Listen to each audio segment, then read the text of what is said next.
Listo, Bambina. Bueno, buenas tardes, buenas noches a todos, a todas, a todes. Muchas gracias por acompañarnos en esto que es el último encuentro de este ciclo que hemos llamado Nuestra América y la crisis civilizatoria. Ciclo que ha sido pensado eh, para la tercera corte de la especialización en estudios socioeconómicos latinoamericana. Desde la especialización y en conjunto con el Centro de Pensamiento Crítico Pedro Paz es que organizamos este ciclo eh, con la participación del Instituto de Investigaciones en Ciencias Humanas y Sociales de la Universidad Nacional de San Luis, la Fundación de Investigaciones Sociales y Políticas, FICIP, Facultad, la Facultad de Psicología de la Universidad Nacional de San Luis y el doctorado en Ciencias Sociales de la Universidad Nacional de San Juan.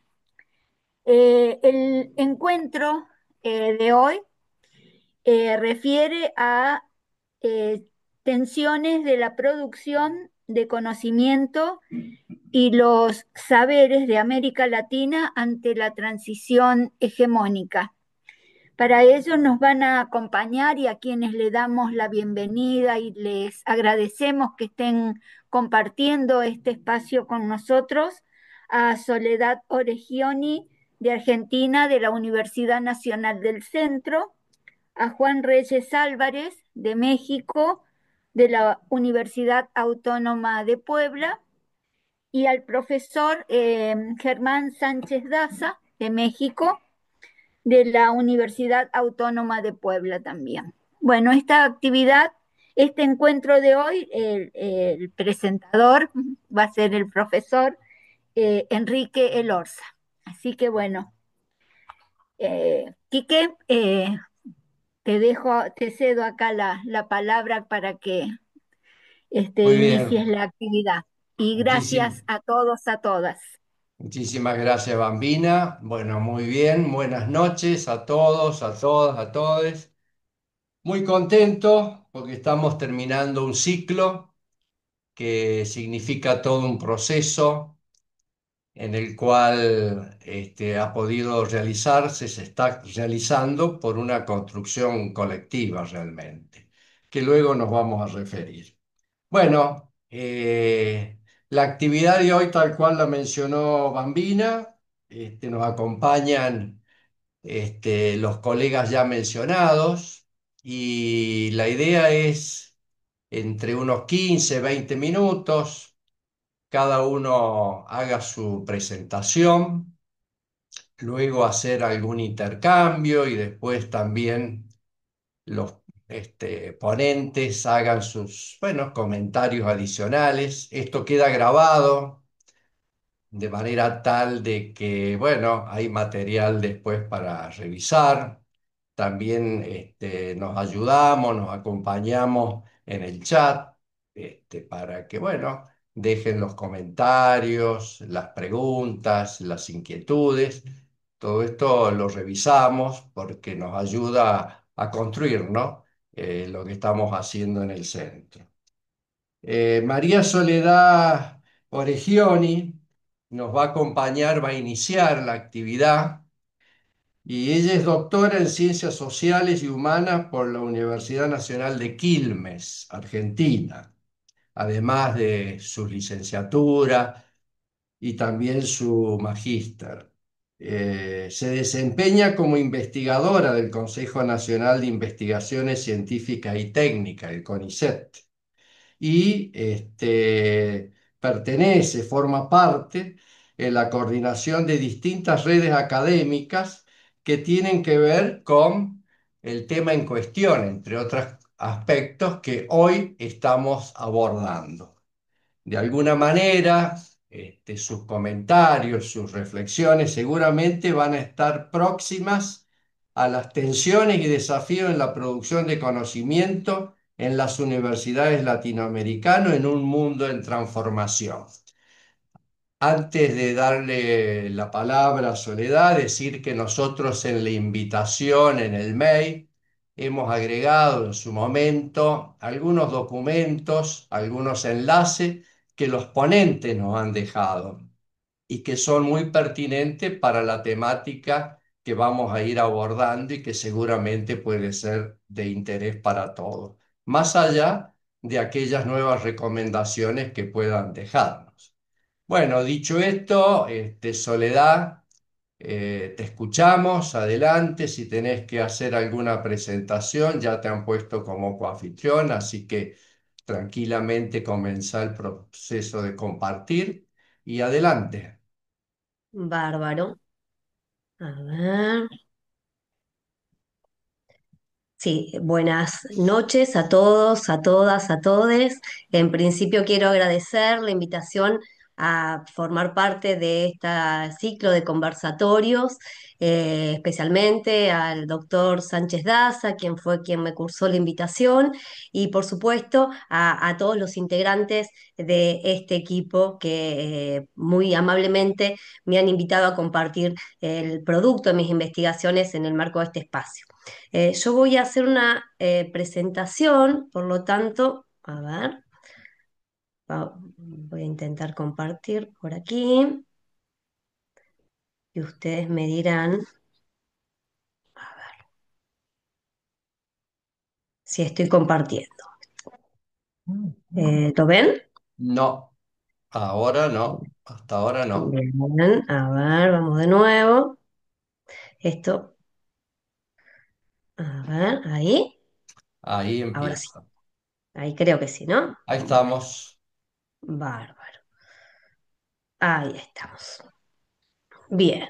Perfecto. Bueno, ahí está. Bueno, como les comentaba, el título de mi presentación se denomina Tensiones y desafíos en producción y difusión de conocimiento en las universidades latinoamericanas en un mundo en transformación. Y bueno, y para abordar esta temática propuesta, comenzamos a preguntarnos, bueno, ¿cuáles son las particularidades de la producción de conocimiento en las universidades latinoamericanas, ¿no es cierto? Y en este sentido, podemos observar fundamentalmente que las universidades latinoamericanas son los principales espacios de producción y difusión de conocimiento en América Latina. Si nosotros tomamos indicadores de la RICIT, por ejemplo, que es la red de indicadores en iberoamericanos en ciencia y tecnología, podemos observar que más del 75% de las investigaciones que se realizan en América Latina se realizan en las universidades. Entonces, bueno, digo, ahí hay un elemento importante para observar las dinámicas de producción de conocimiento en América Latina y el vínculo que tienen con las universidades. Ahora bien, para abordar las dinámicas de producción de conocimiento en las universidades, vamos a tomar un elemento, una dimensión de análisis que en mis investigaciones considero que es fundamental para comprender el conocimiento que se genera en la región, ¿no? Y que tiene que ver con la dimensión de la internacionalización de las dinámicas de producción y difusión de conocimiento que están directamente vinculadas con las dinámicas de internacionalización universitaria. Y bueno, ¿por qué decimos esto, no? Digo, si bien el concepto de internacionalización universitaria comienza a popularizarse fundamentalmente a partir del último cuarto del siglo XX, inicios del siglo XXI, podemos observar que en América Latina se da una particularidad y tiene que ver con que las universidades son internacionales desde sus orígenes. Y esto está directamente vinculado al, bueno, cómo surgen las universidades en nuestra región, ¿no? Las universidades, las primeras universidades que se crean en América Latina son las universidades coloniales. Acá en la filmina que les comparto pueden observar la imagen de la universidad, la Real y Pontificia Universidad de México, que se crea en 1553 y también de la Universidad Nacional de Córdoba de Argentina, que se crea en 1613. Ahora bien, Estos modelos de universidad están directamente vinculados al modelo español de universidad, vinculados con el modelo de Salamanca. Y tienen otra característica que es particular, que incorpora una lengua del conocimiento que se identifica como una lengua internacional que tiene que ver con el latín como lengua de producción y transmisión de conocimiento en el marco de las universidades. Em, si seguimos y avanzamos en la historia y en la relación entre las dinámicas de producción de conocimiento que se generan en la universidad, podemos observar que a fines del siglo XIX e inicio del siglo XX, también la dimensión internacional está muy vinculada, directamente relacionada con la creación de los campos científicos, ¿no? Con los campos disciplinares. Y, por ejemplo, podemos observar en el caso de la Universidad Nacional de La Plata, la incidencia que tiene el modelo alemán de universidad, el modelo Humboldtiano, y con él la incidencia del campo de la física, ¿sí? Y esto implica fundamentalmente, bueno, que la dinámica de producción de conocimiento y de creación de campos disciplinares se generaba de la mano de la física europea. En el caso del campo de la física, la Universidad de La Plata, directamente vinculada a la física alemana. Por ejemplo, la creación del doctorado vino de la mano de los físicos alemanes, en una primera instancia Bohr en el periodo 2009-2012, luego Gans en el periodo 1912-1925, ¿no? Y en este sentido, también podemos observar la relevancia que tiene esa interacción fundamentalmente en la formación de los investigadores y también en la circulación de investigadores por la universidad. En la imagen que les traigo podemos observar el paso de Einstein, por ejemplo, por la Universidad Nacional de La Plata en el año 1925. Es como un reflejo, como una foto de lo que implicaba esa interacción de la ciencia argentina con la ciencia europea a inicios del siglo XX.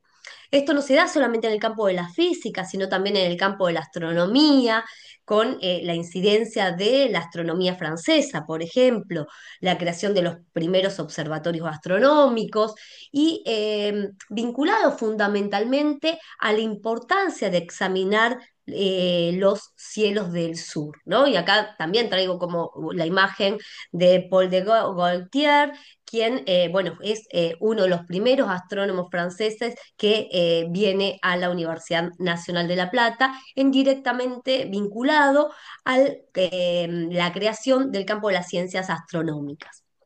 Ahora bien, como pueden observar, estas dinámicas vinculadas a las dinámicas de producción de conocimiento y de internacionalización de la ciencia van a ser cuestionadas también, digo, desde el campo del pensamiento latinoamericano en ciencia, tecnología y sociedad, y desde el campo de estudios sociales en ciencia y tecnología a partir de distintos aspectos.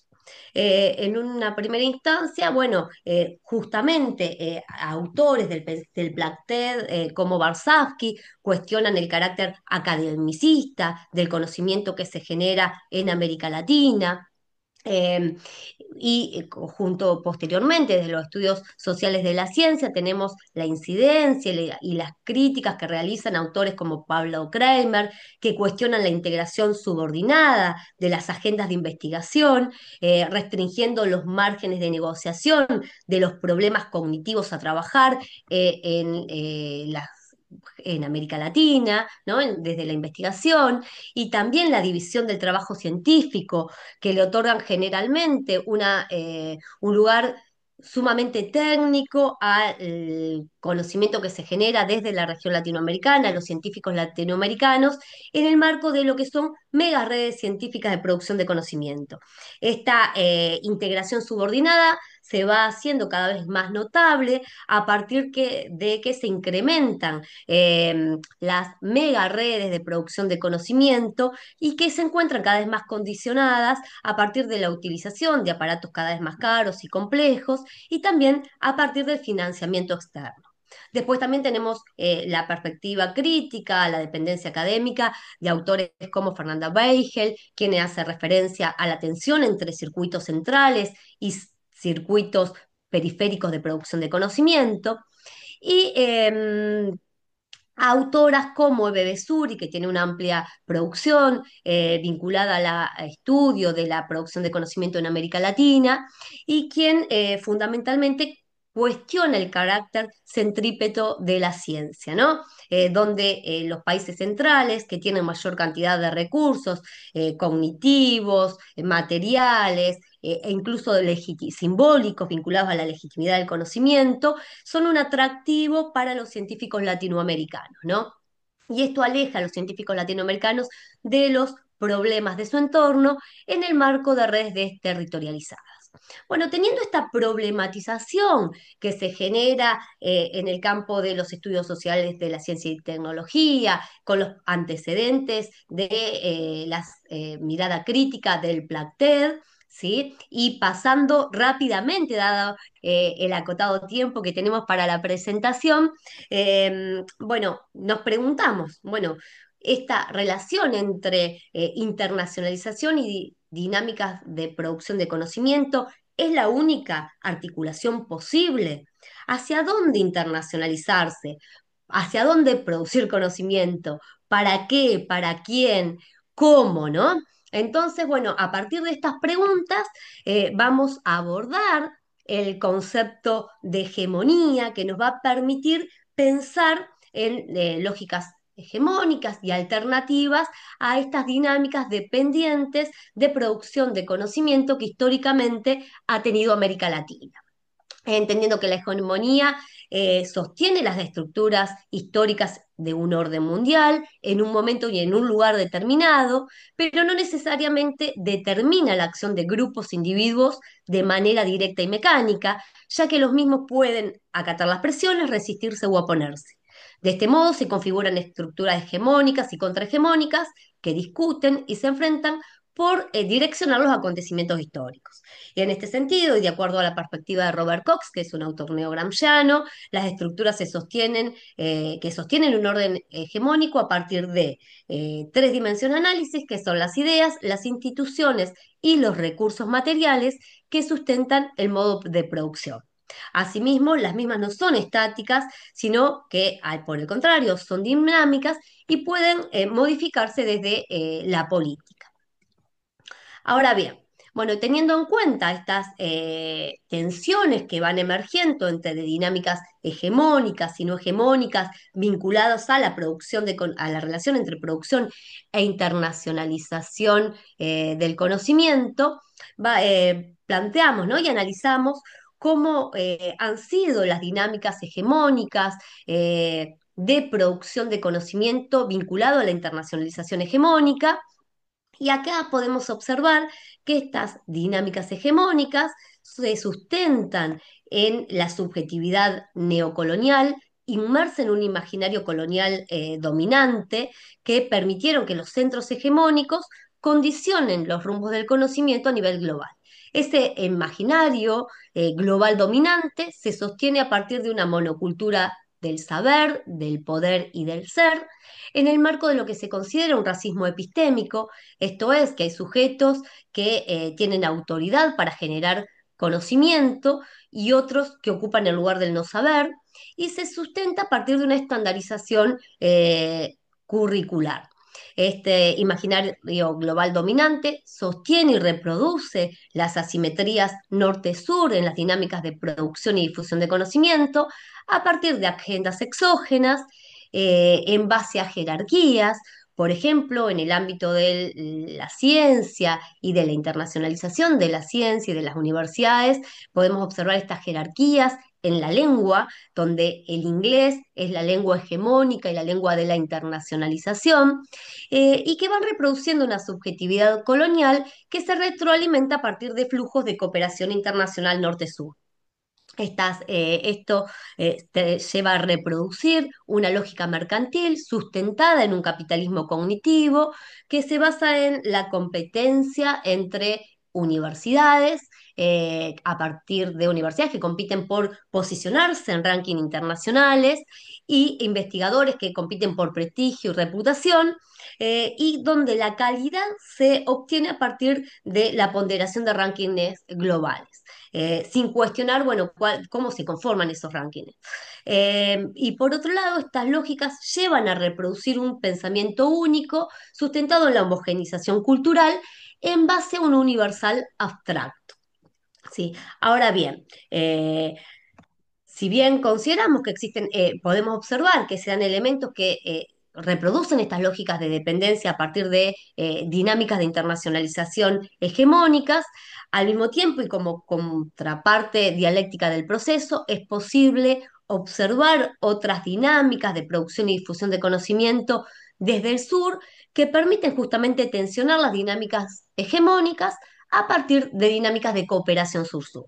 Estas dinámicas contrahegemónicas de producción de conocimiento, observadas fundamentalmente desde una perspectiva situada, donde se pondera la cooperación en base a la solidaridad, que permita la generación de puentes de conocimiento, el reconocimiento de la diversidad epistémica del mundo, poniendo en valor la otredad, es decir, valorar el otro como alguien distinto pero valioso en las mismas dinámicas de producción de conocimiento y visibilizado en ellas, a partir de agendas endógenas, donde los problemas cognitivos se construyen a partir de problemas sociales desde una lógica decolonial, que lleva a la complementariedad de capacidades a partir de redes de cooperación en base a la horizontalidad y entendiendo que el conocimiento y la educación superior son derechos que deben garantizar los estados.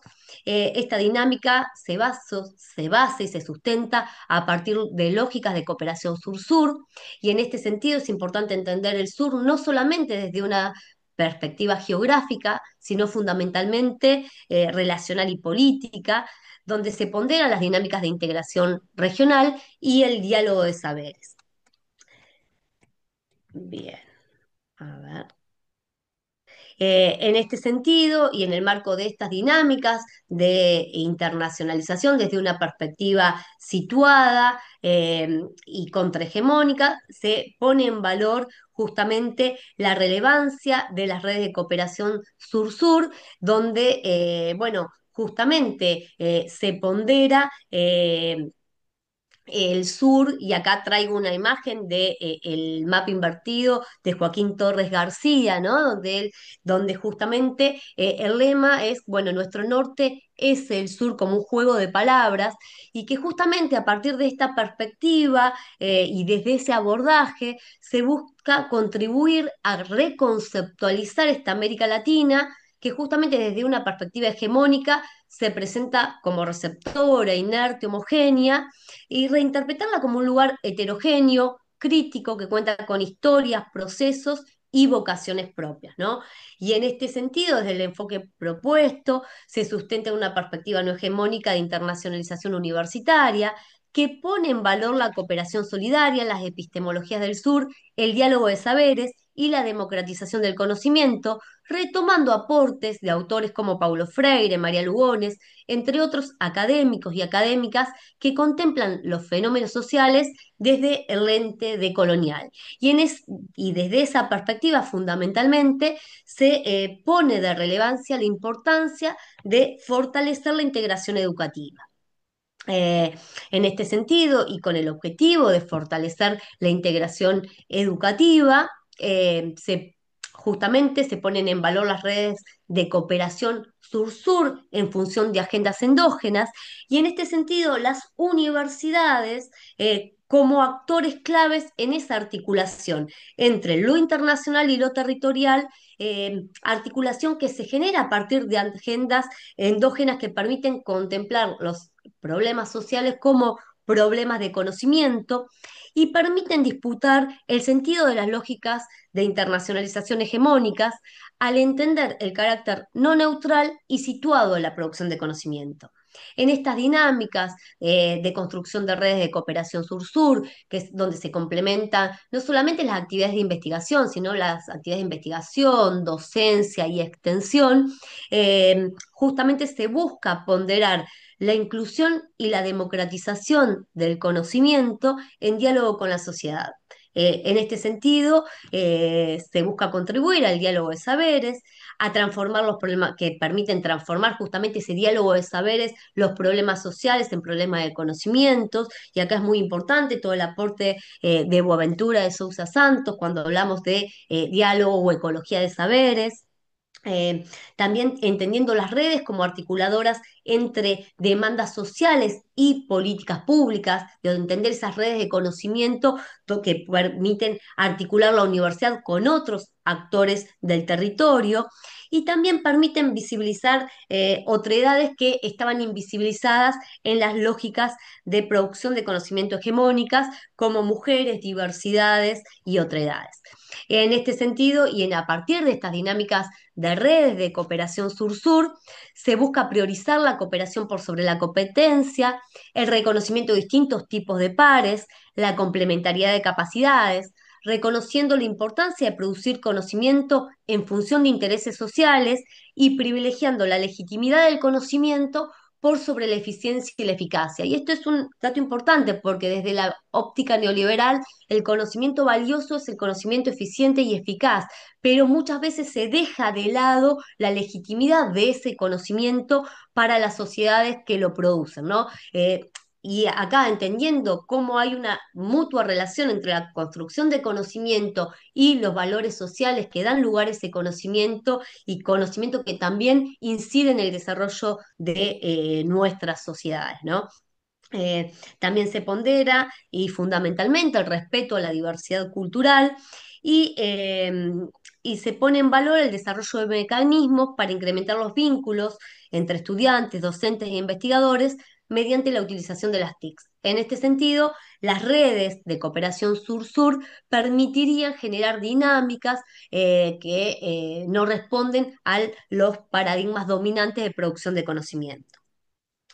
Y esta tensión entre las dinámicas de producción de conocimiento que se generan en América Latina adquieren un valor significativo en el contexto actual, en un contexto de crisis global que algunos autores denominan crisis civilizatoria, otros autores hacen referencia al desorden mundial o incluso a la transición hegemónica entre Occidente y Oriente. Lo cierto es que el orden mundial hegemónico está siendo cuestionado en sus ideas, instituciones y capacidades materiales para dar respuesta a, bueno, al modo de producción que lo sustenta.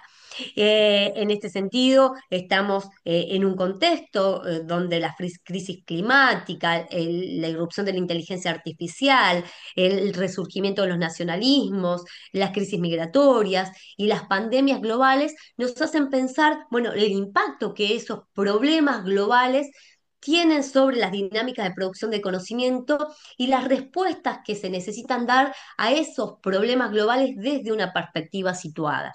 Y esto creo que quedó muy claro a partir de la pandemia del COVID-19, porque el COVID-19 se planteó como una problemática global que tuvo implicancias locales. No en todos los rincones del mundo, en todas las geografías, se demandaban las mismas respuestas o se tuvo las mismas respuestas. Podemos observar que la crisis del COVID-19 puso al desnudo grandes asimetrías tecnológicas, cognitivas, económicas. Por ejemplo, en el año 2019, en el contexto de pandemia, y de acuerdo con datos de la CEPAL, podemos observar que el 20% de la población de América Latina reunía el 80% de las riquezas de la región. Entonces, digo, estas dinámicas y estas nuevas problemáticas que irrumpen en esta crisis del orden hegemónico a nivel global buscan justamente dar respuesta y visibilizar, bueno, las grandes, en primera instancia, las grandes inequidades que sufre la región latinoamericana y en segunda instancia las alternativas y las potencialidades de la región latinoamericana para dar respuesta a este momento particular que está viviendo el mundo.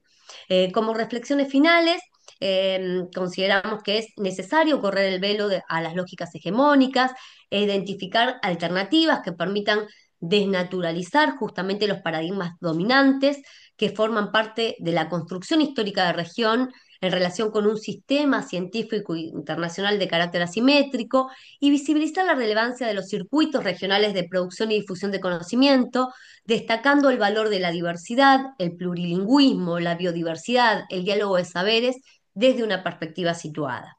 Y en este sentido se pondera la importancia de tejer redes de cooperación sur-sur que permiten generar un entramado multinivel y multiactoral en el que distintos tipos de pares, académicos, no académicos, puedan trabajar de modo colaborativo en relación a agendas endógenas al completar justamente capacidades y diálogo de saberes con los que se generan aprendizajes colectivos basados en la cooperación solidaria.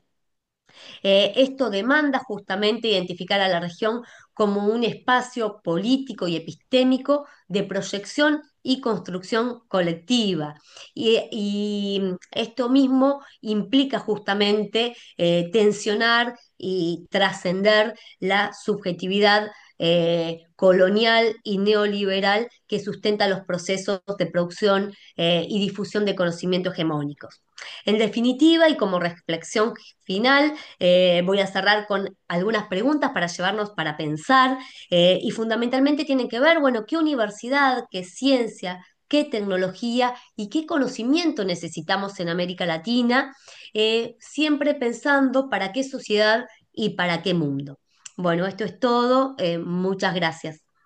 Muy bien, muchísimas gracias, Soledad. Más que sugerente e interesante las reflexiones que nos deja y las referencias también de autores, documentos, así que bueno, muy agradecido. Bueno, pasamos con el segundo tema que tenemos previsto. Hoy nos va a acompañar Juan Reyes Álvarez de México, doctor en Ciencias Económicas de la Universidad Autónoma Metropolitana, licenciado, maestro. Sus temas de interés, de indagación, son la innovación, cambio técnico, patente, empleo, tecnología, entre otros temas, como así también la tecnología en la cultura. Y a su vez, bueno, él le pertenece, está en el posgrado del doctorado en economía de maestría de desarrollo económico y en el sistema de cooperación internacional de la UAP, de la Benemérita Universidad de Puebla, y es miembro del sistema de investigación. Su tema, por donde van a ir sus reflexiones, tiene que ver con el patentamiento en América Latina, los debates en torno a las tecnologías que mitigan el cambio climático, entre otras reflexiones que nos dejará. Así que adelante, Juan, cuando gustes, unos 20 minutos y seguimos compartiendo este espacio más que interesante. Adelante.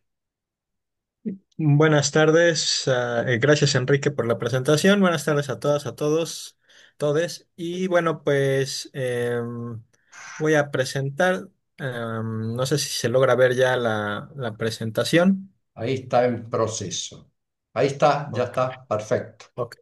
Bueno, pues también quiero comentar, bueno, que la presentación de la doctora Soledad bueno, me sirve también a mí de preámbulo porque en realidad, pues problematiza sobre las condiciones en las cuales la región, pues, básicamente la región de América Latina, pues tiene pues, ya una larga historial de dependencia, ¿no? En términos, bueno, de dependencia y de digamos, forzarnos a la dependencia también, ¿no? En amplio sentido, ¿no?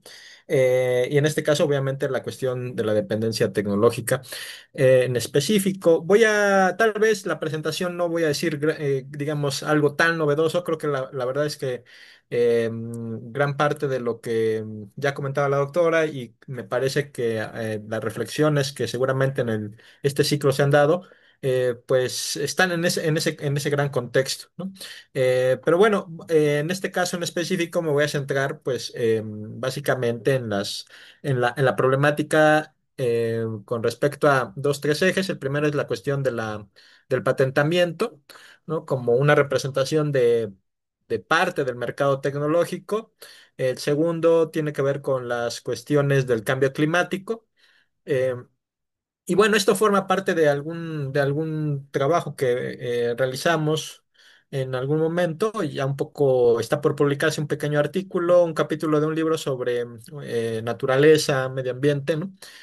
De una compañera aquí de la universidad, de la UAP. Y bueno, planteamos un posicionamiento en 5 aspectos, ¿no? Nosotros no vamos a poner a discusión la existencia del cambio climático, ¿no? Como en otros, digamos, seguramente en otros espacios pudiera aparecer esta discusión. En realidad no se pone a discusión. Partimos de que existe esta problemática. El segundo es que también para nosotros las causas de este cambio climático son resultados de el capitaloceno, digamos en realidad la presencia del capital en sus diferentes formas, la explotación de los recursos y la mercantilización de estos y yo pondría entre comillas las soluciones que plantea el propio capital, ¿no? Tercero, se desarrolla una modernidad capitalista basada en una subsunción real del capital, en esta idea de presenta sus formas también, el capital de sus formas para solucionar lo que el propio capital ha provocado, ¿no? Y esas soluciones, pues, tienen formas específicas, ¿no? Y son tecnologías en vía capitalista, nos parece, ¿no? Y el último, pues estas tecnologías también se presentan como hegemónicas, ¿no? Y no solo eso, más bien, y un poco reflexionando sobre eso, un poco más, que creo que a lo mejor ahí podrían entrar en centrarse a debate, pues sí, se presentan como únicas, pero en realidad pues son tecnologías hegemónicas, ¿no? Esas soluciones del capital. Y bueno, ¿cuáles son esas soluciones, no? ¿Qué solución da el capital al cambio climático provocado por el antropoceno? Y ahí ponemos el antropoceno porque está el hombre en el centro para el capital, ¿no? Como solución, como problema, ¿no? Y bueno, pues básicamente la respuesta que se da son las tecnologías verdes, ¿no? Las tecnologías verdes como esta gran solución, esta panacea, y en una forma en específica también, ¿no? Que es básicamente, ya lo estarán viendo, que toman en este capital. ¿Y qué hay detrás de dichas tecnologías verdes en cuanto a la disponibilidad de las mismas? Entonces, bueno, son dos preguntas de las que partimos y la segunda la trataremos de responder ahora. Vamos a hablar de tres aspectos: los derechos de propiedad y el desarrollo, porque hay una perspectiva de desarrollo, crecimiento detrás de los derechos de propiedad, que me parece que no voy a presentar nada nuevo, pero es más bien recordar las discusiones. El cambio climático y la agenda de los derechos de propiedad intelectual y propiedad intelectual contra el cambio climático en América Latina en términos muy generales, ¿no? Bueno, los derechos de propiedad y intelectual y el desarrollo. Pues básicamente también ya no es nada nuevo que la historia de las patentes, o cómo se mercantiliza, ¿no? Una forma de mercantilización del conocimiento no es la única, pero es tal vez una de las vías principales en las cuales se manifiesta esta comercialización, esta mercantilización del conocimiento. No es nada nuevo, pero desde su inicio, digamos, aquí presentamos tres aspectos generales, digamos, momentos específicos, desde la aparición de la ley de patentes veneciana, en la cual se otorga este derecho de propiedad para aquellas personas que quieran resguardar su idea de manera general, y desde ahí ya aparecen los fundamentos generales de ese patentamiento que existe hoy, como la protección de 10 años, este monopolio para que se le otorga al dueño de una idea, ¿no? Bueno, a quien se le da el otorgamiento para ser dueño de una idea, que se restringe a otros, ¿no? Pero también de manera interesante, pues forma el derecho de patentes en Inglaterra nuevo, moderno, pues aparece en la Revolución Industrial y también aparece en Estados Unidos como dentro del nacimiento de ese país, ¿no? Entonces ya de forma articulada es un proceso moderno, por eso partíamos de esta modernidad capitalista, en esta forma en la cual se proyectan ciertos futuros y utopías capitalistas, ¿no? En términos de la mercantilización, el cubrir el conocimiento, protegerlo en términos mercantiles, ¿no? Y bueno, ¿hay una relación entre derechos de propiedad y desarrollo? Pues sí, hay una relación pues económica en la cual se otorga ese monopolio y es un incentivo en la teoría económica, se plantea como el incentivo principal, ¿no? para, para que pueda existir más invenciones, más innovaciones en este caso, ¿no? Y bueno, también esta visión pues invisibiliza los límites de las capacidades para que la invención se lleve al mercado. ¿Qué queremos decir con esto? Bueno, también hay una cierta idealización de tanto por un lado en términos de la protección para las innovaciones o las invenciones que se crean y se protegen a través de de la patente, pero por otro lado también existe una idealización que todo debería ser libre pensando en que todos podemos hacer uso de esos conocimientos, ¿no? ¿En qué sentido? Bueno, pues también esa idealización de la que se parte es de, bueno, si todo está libre ahora, todos podemos hacer uso de ese conocimiento, pero ese conocimiento hay que desarrollarlo también, ¿no? Y me parece que en ese sentido también hay una idealización de una cierta libertad del conocimiento existente ahora, ¿no? O sea, en términos de las formas de patentamiento, que todo esto debería ser libre, bueno, el problema aquí es si también existen las capacidades para desarrollar todo ese conocimiento, ¿no? Es una forma también de problematizar estos elementos, ¿no? Porque me parece un poco haciendo alusión al comentario inicial que hacía Germán en términos de esta cuestión de lo que sucedió en Argentina, que sucede en Argentina hoy, pues esta idea de lo libertario, ¿no? La libertad en términos generales, pero bueno, aquí desafortunadamente nuestras instituciones tanto empresas como universidades, pues desafortunadamente en América Latina no tienen muchas veces la capacidad de desarrollar ese conocimiento por X o Y razón. Entonces, bueno, más bien lo planteo como como una pregunta un poco, pues, provocadora también, ¿no? Y bueno, pero también hay unas discusiones que no son novedosas, y las que presento a continuación, pues tienen que ver con investigaciones que si bien no son desde una teoría crítica, sí de manera interesante son investigaciones que se han realizado a partir de qué tanto se ha patentado, ¿no? Quiénes han patentado a lo largo de la historia por algunos investigadores que se han dedicado a la cuestión de las patentes, ¿no? Y ponen, regularmente lo que se pone en una correlación es un derecho de patentes existente en un país promueve el desarrollo. Las patentes protegen la innovación. Eh, Sin embargo, bueno, pues hay un par de autores, en este caso Moser, pues critica esta visión, hace un análisis histórico en la cual, pues, desde la Revolución Industrial, desde el siglo XIX, pues en realidad gran parte de lo que aparece como innovaciones no aparece dentro de un derecho de propiedad como las patentes, ¿no? En realidad, desde sus inicios, pues existen la patente se presenta como una restricción para algunos autores para la propia innovación, ¿no? Entonces esto es interesante. Aquí cómo se va discutiendo alrededor de esta relación muy lineal que se plantea desde la economía, ¿no? Patente, significado de desarrollo, ¿no? Derechos de propiedad, desarrollo, ¿no? Bueno, en realidad, pues no es una relación netamente lineal. Y bueno, en realidad también hay otras discusiones que más bien las patentes, pues provocan pues cerraduras, ¿no? Es un poco también lo que desde América Latina es la mayor parte, me parece, de las discusiones que se plantean, ¿no? Pues las patentes sirven también para bloquear a la competencia y a otros que no son competencia necesariamente para su uso. Bueno, hoy está muy estudiado este fenómeno de patent ticket, ¿no? En el cual, pues, una empresa no patenta uno o dos inventos, sino patenta 10 cientos de inventos que están relacionados y que para usar uno tienes que adquirir todos los demás, ¿no? Para que te funcione y para que el otro pues restrinja la competencia y haga un negocio de esto, ¿no? Bueno, entonces son estas formas también muy también contemporáneas en las cuales pues las patentes sirven para esta restricción para el uso del conocimiento. Ya no digamos, de manera de pensar una patente, sino hay toda una estrategia por parte de las grandes corporaciones, ¿no? Porque esto solo lo puede llevar a cabo una gran corporación, ¿no? Estas estrategias por lo costoso de las investigaciones, lo costoso de los procesos, ¿no?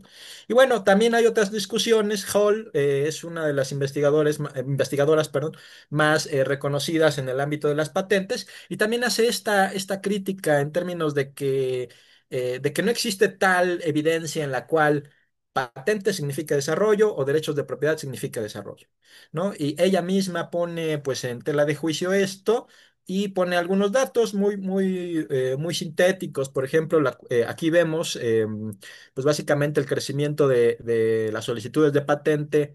En el caso de 5 oficinas, una de las más importantes tal vez hoy, el caso de la europea, la estadounidense, la japonesa, coreana y la china, ¿no? Entonces, interesante en términos de, bueno, pues esta autora plantea qué pasa en China, qué pasó en China, ¿no? ¿Qué pasó en Corea, en Japón, ¿no? En términos de esos derechos de propiedad, pues no hay evidencia de que estos hayan provocado el desarrollo. De hecho, más bien puede ser lo contrario, ¿no? En algunos de estos casos plantea la propia autora, ¿no? El caso chino, pues en realidad representa, como el japonés y el coreano, representa un proceso contrario.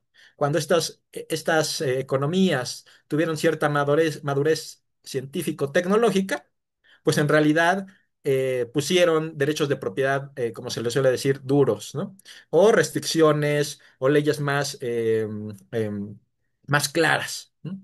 Entonces, esta ambivalencia sobre relacionar derechos de propiedad y en desarrollo, pues se presenta, se asume, más bien, desde hace mucho tiempo se ha asumido, pero en realidad no hay una evidencia empírica como lo plantean Moser y Hall en específico, ¿no? Entonces, me parece que, bueno, pero en realidad las políticas económicas y la teoría económica, ambas, pues plantean que existe esta relación, ¿no?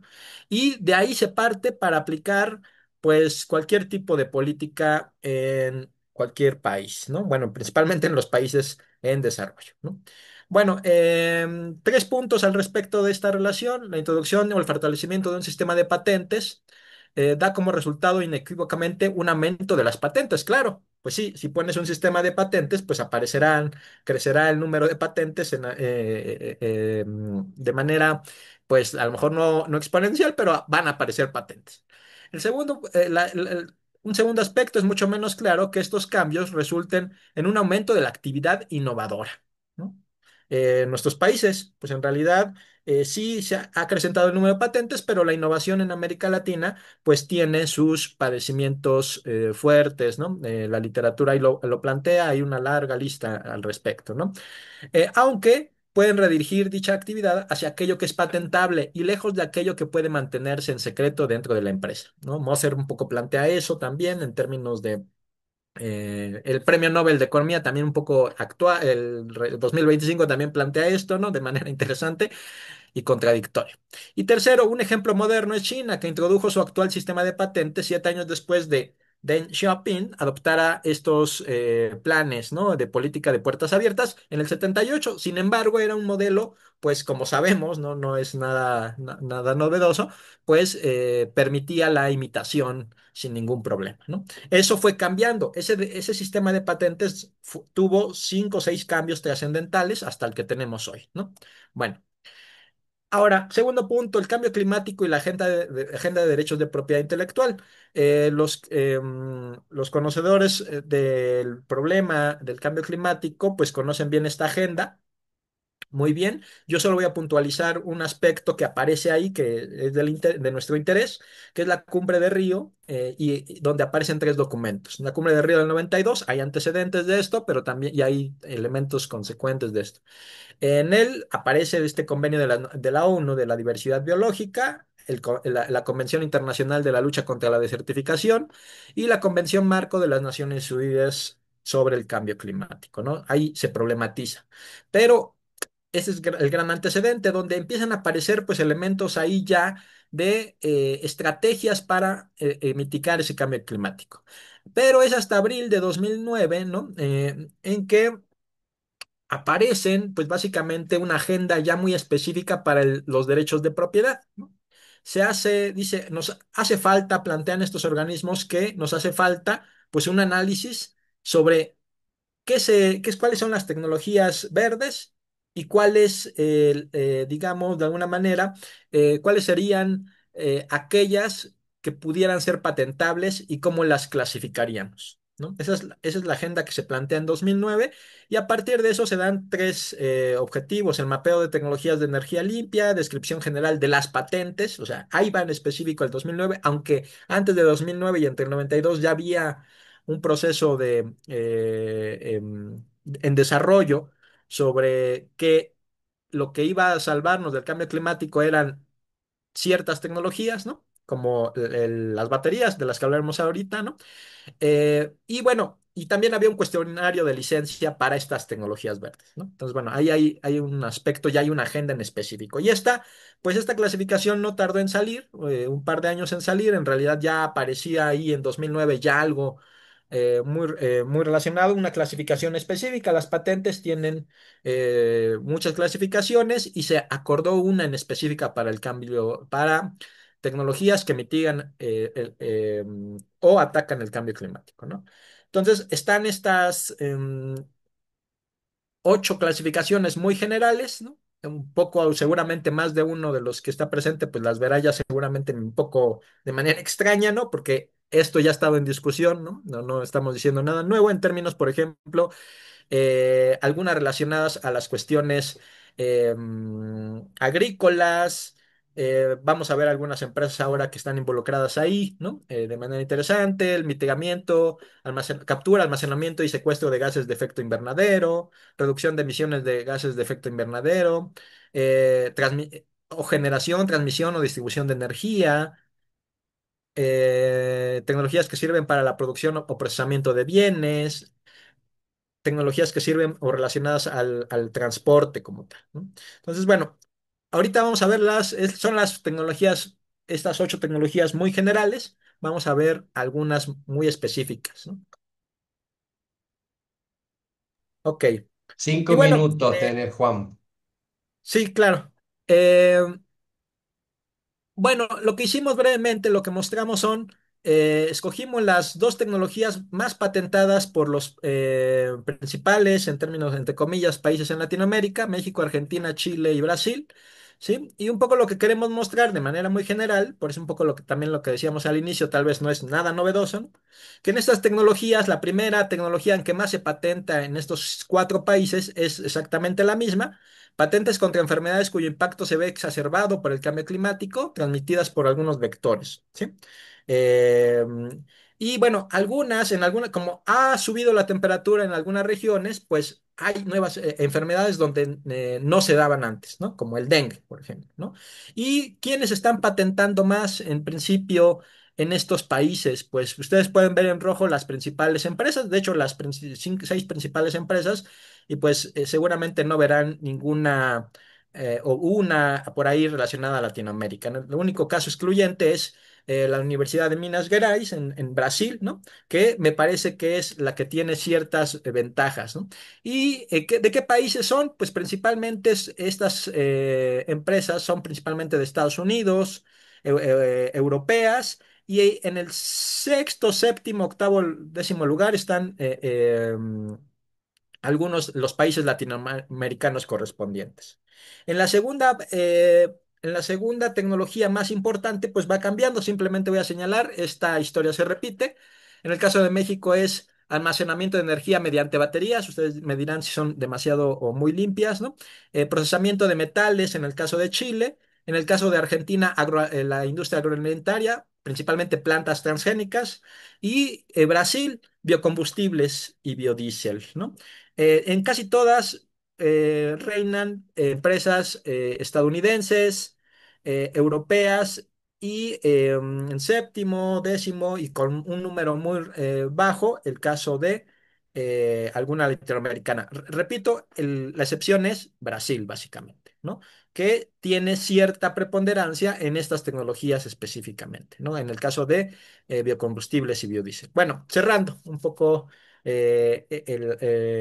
cerrando la presentación, ¿no? Entonces, más allá de que estas tecnologías verdes mitiguen, ataquen, solucionen o sirvan para adaptarse al para adaptarnos al cambio climático, se considera como única solución a un problema global la mercantilización de dichas tecnologías. Bueno, ahí está el problema, la solución.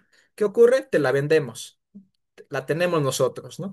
Solo tienes que obtener estos derechos de patente, ¿no? Además, que se ha creado toda una infraestructura legal desde instancias supranacionales que avalan estas tecnologías verdes, que principalmente desarrollan, producen y venden empresas de países desarrollados. Por otro lado, se presentan posturas donde la tecnología debería ser de libre uso. Sin embargo, muchas de ellas dependen de la capacidad tecnológica para producirse de cada país, ¿no? O sea, no solamente es de, bueno, está bien, liberémoslas, pero tendremos las capacidades como países, nuestros países, para poder desarrollar estas tecnologías. Bueno, mercantilización del conocimiento, en este caso codificado, pues se observa.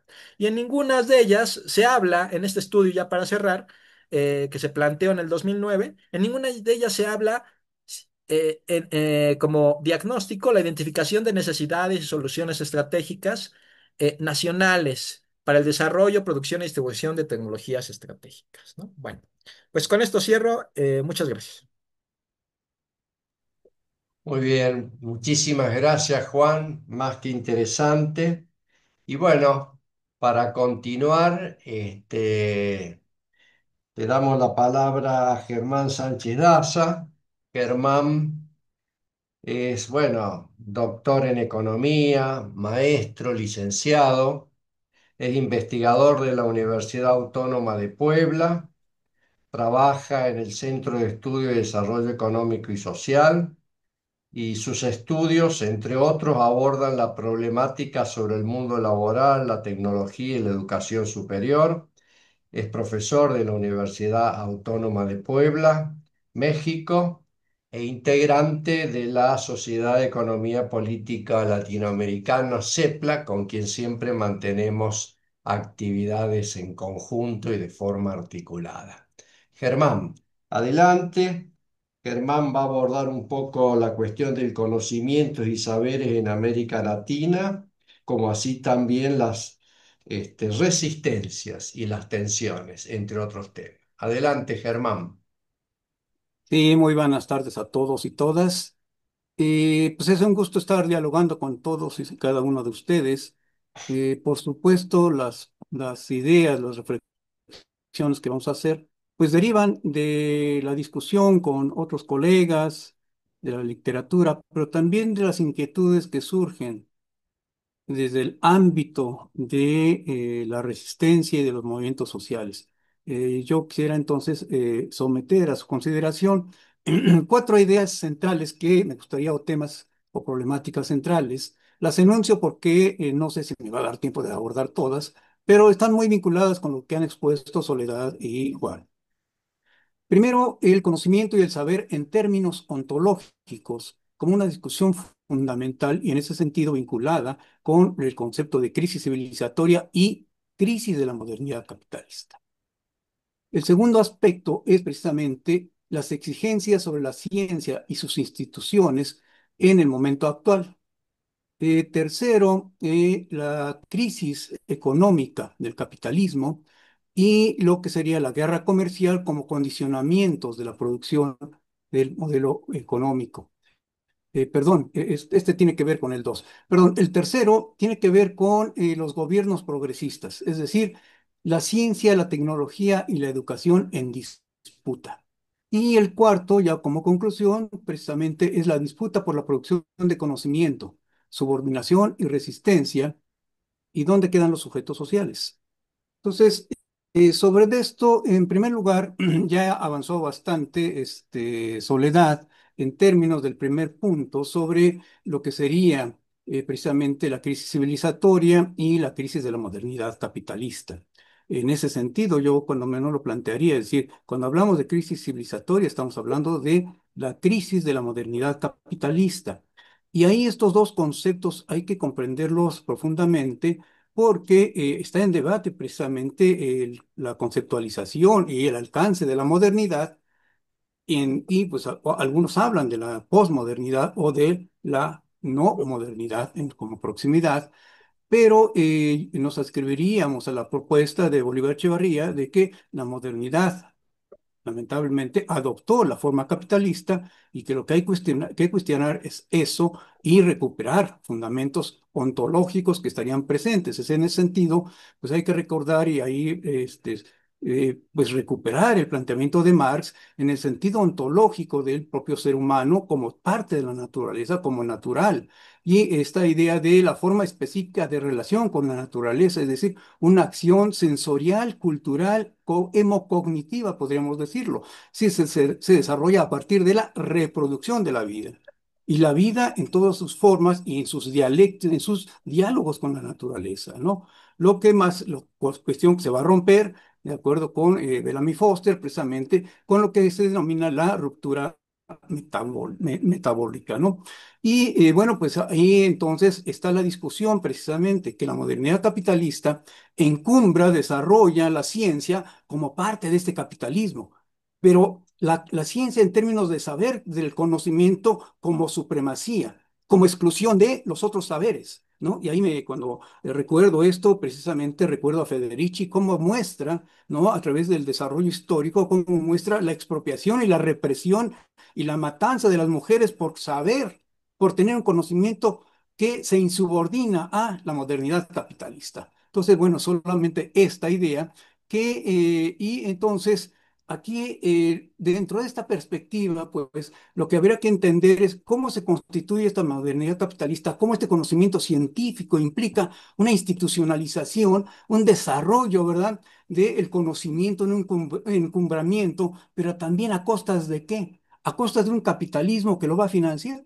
Y entonces resulta que se establece esta atroz, esta compleja, ¿no? Esta compleja relación entre cobrar, le va a cobrar a la producción de conocimiento científico a través de su subordinación. Entonces, ahí está esta idea y su modelación. ¿Qué es lo que reclama el capitalismo de la ciencia, de la tecnología? Producción. Es decir, el conocimiento científico también se convierte productivista y el fundamento central es la extracción de la ganancia. En esa perspectiva, pues se desarrolla lo que ya sabemos, la hiperespecialización, la institucionalización del conocimiento científico a través de las construcciones de distintos modelos de universidad y donde el eje central tiene que ver entre conocimiento y su aplicación. Entonces, ahí viene toda esta forma de producir. Y bueno, se habla en general de tres grandes modelos, ¿verdad? El famoso modelo de napoleónico, el modelo humboldtiano y el Oxbridge, ¿verdad? Que sería el modelo de Estados Unidos. Bueno, pero sobre eso nosotros, ya lo planteaba Soledad, precisamente la manera en cómo nosotros entramos a esta modernidad capitalista, por supuesto tardíamente desde el punto de vista del avance del capitalismo y de manera subordinada, sabemos esta historia. Sin embargo, y ya un poco adentrándonos a la crisis, pues la crisis proviene de tres elementos desde nuestro punto de vista, tres elementos que es importante entonces ir desarrollando o cuando menos tomar en cuenta. ¿Cuál es el cuestionamiento al conocimiento científico? Ahora, cuando menos proviene, hay tres elementos. Por un lado, proviene del ámbito interno, la hiperespecialización que impide comprender y profundizar el todo. Segundo, los resultados e impacto. Y en este caso ya hablaba ahora Juan del cambio climático, pero también está el otro problema central, la deshumanización, ¿no? Solo por mencionar algunos de ellos. Y tercer lugar, entonces, las nuevas demandas, la incidencia en los procesos económicos y sociales que vienen a profundizar la necesidad del productivismo, a abreviar los ciclos de innovación, el apresuramiento sobre los sistemas de investigación, ciencia y tecnología, y por supuesto el individualismo y demás elementos que están presentes en esta crisis, ¿no? Y finalmente, la insuficiencia de sus soluciones y la educación cultural. Y aquí en esto, respecto a lo primero, respecto al avance de la ciencia, de hecho están muy imbricados todos ellos, pero simplemente podríamos señalar que la idea o la propuesta de la interdisciplina surgida a finales del siglo pasado, pues proviene precisamente de esta hiperespecialización. Pero tal y como lo plantea Enrique Leff, tampoco la teoría de la complejidad vino a resolver el problema. ¿Por qué? Porque el problema es epistémico y, por supuesto, ontológico en relación a cómo se concibe la naturaleza y su vínculo con lo que sería el ser humano. Entonces, ese es un primer elemento. Y lo segundo, y viene aquí a colación precisamente por lo que sigue, es precisamente esta idea de la supremacía del conocimiento sobre los demás saberes. Y dos ejemplos muy sencillos, y por ahí viene una pregunta, precisamente la biotecnología, ¿no? La biotecnología que muestra los alcances y limitaciones de la ciencia, ¿sí? Y los resultados depredadores sobre las comunidades indígenas y sobre los saberes. Y por supuesto, ya lo aludía Soledad, respecto e inicialmente el sometimiento de las culturas que son parte de esta reproducción de conocimiento y reproducción del ser humano. Paso al siguiente punto. La exigencia sobre la ciencia y sus instituciones en estos momentos. Es pertinente entonces ubicar las tensiones y críticas actuales a la ciencia y sus instituciones que producen la coyuntura económica y política mundial y que inciden de manera directa sobre la tecnociencia en nuestra América. Y aquí voy a abordar tres temas muy rápidamente dentro de esto. Y el primero tiene que ver con la derechización. La derechización en términos políticos, pero no solo es político, sino es totalmente de concepción del ser humano y de la reproducción de la vida. El ejemplo claro es Donald Trump, y es el extremo, ¿no? ¿Sí? Es el extremo, nosotros revisamos sus declaraciones, parecen sin sentido, pero en realidad tienen toda una visión que agrede la naturaleza, agrede a la reproducción social, agrede a las clases sometidas. Entonces, yo creo que ahí precisamente, y esto vale la pena señalarlo, por ejemplo, los recortes al sistema de salud, a los Institutos Nacionales de Salud de Investigación Biomédica en Estados Unidos, a la misma NASA, ¿no? Y esto que ha surgido como el Make America Healthy Again, es decir, hagamos a Estados Unidos saludable otra vez, el MAGA, vinculándolo con el MAGA, ¿no? Dice que fomenta las industrias de productos naturales y suplementos alimenticios, aparentemente naturalistas, etcétera, pero en realidad son precisamente una forma nueva de seguir abordando y subordinando conocimientos y espacios de reproducción, ¿no? Son poderosos defensores antivacunas y personas que venden productos potencialmente dañinos como la leche cruda y que están obteniendo grandes beneficios a costa, o más bien al amparo de las políticas de Donald Trump. Este es un elemento. Otro elemento es el asedio constante, la agresión y la expulsión de los estudiantes extranjeros, ¿no? Y uno último, que es así brutal, la orden, un decreto de Estados Unidos, del presidente Trump, la orden que somete, ¿no? Somete y todo lo que serían los criterios académicos para financiamiento a los criterios políticos, ¿no? Es la imposición de la autoridad política sobre criterios académicos, definiendo las subvenciones para la investigación basándose en criterios políticos.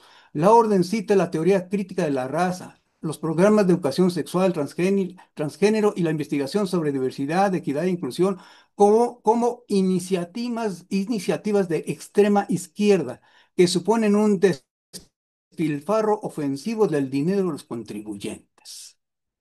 Y junto con ello, pues está el negacionismo existente, que ya lo ha declarado Trump varias veces, y no solo Trump, y pongo como ejemplo a Trump, pero me parece que, como decimos en México, mi ley no canta malas rancheras, ¿verdad? Donde, por supuesto, también están todas estas ideas negacionistas y que permiten y justifican la opresión de algunos de los elementos centrales, de los principios centrales de la ciencia en esta modernidad. La libertad de expresión, la libertad académica, etcétera, todo eso está cuestionado. Y aparentemente es desde el ámbito de lo que sería la cumbre, digamos, el dominio de Estados Unidos, pero que trasciende y que solo está expresando lo que está sucediendo a nivel mundial. porque efectivamente estamos hablando de una derechización a nivel mundial y que entonces se convierte en una amenaza. También estamos hablando de amenazas, de disputas y de resistencias en el campo de la ciencia y la tecnología. Como segundo aspecto dentro de estas dos dimensiones, tiene que ver con la tecnología en la guerra.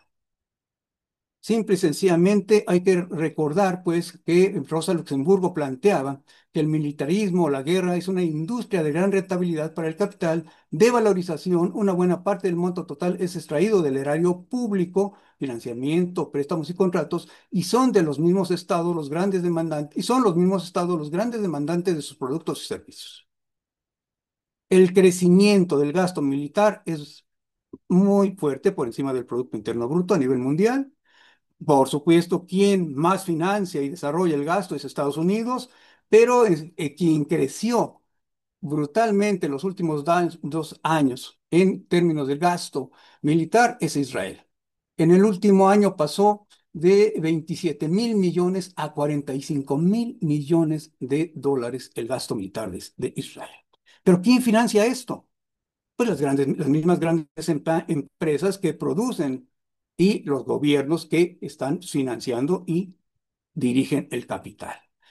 En este sentido, recupero lo que señala Albanese, la relatora de la ONU, quien señala que ha informado que Microsoft, Hewlett Packard, IBM, Google y Amazon y otras empresas más han contribuido en el desarrollo de tecnologías de vigilancia en esta guerra, subrayando que IBM ha contribuido a la recopilación y uso gubernamental de bases de datos biométricos de palestinos, mientras que Microsoft, Palantir, Google y Amazon dan soporte en la nube a los sistemas de gobierno y al ejército de Israel.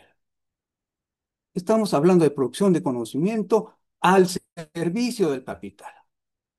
Y estas empresas, por supuesto, que tienen sus filiales en nuestros países, en nuestras regiones, y nuestros investigadores, nuestros formados universitarios, también laboran ahí.